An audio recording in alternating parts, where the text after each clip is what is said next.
ప్రపంచంలో మానవుడికి తృప్తినివ్వగలిగేది డబ్బు కాదు. మానవుడికి ప్రపంచంలో తృప్తి ఇవ్వగలిగేది తన శరీర కోరికలు తీర్చుకోవటం బట్టి కాదు. మానవుడికి తృప్తినివ్వగలిగేది తన గుండెను నింపగలిగే దేవుడు ఒక్కడే, ఇంకేం లేదు. నేను ఇంతలా ఉన్నా, ముఖేష్ అంబానీ అంతలా ఉంటాడంతే. నేను ఎంతలా ఉన్నా, ఆయన ఎంతలా ఉన్నాడు. అర్థమైందా? నా గుండె నిండిపోయింది. నాకంటే కొంచెమే లావు. నా గుండెకాయ ఎంత ఉంటుంది, ఆయన గుండెకాయ అంత ఉంటుంది అంతే. ఓ 3 అంగుళాలు ఎక్కువ. 1,26,000 కోట్లు ఉన్నాయి. తృప్తి ఉందా? లేదు,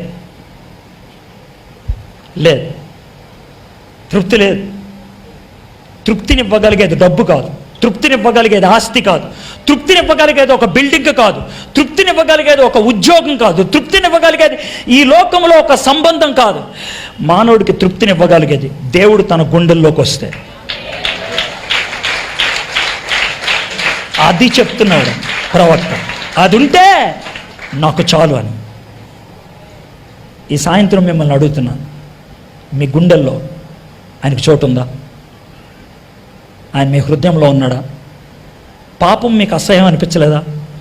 పాపంతో అలవాటైపోయిందా? దౌర్జన్యం, దురాశ నీ జీవితంలో ఏళ్తుందా?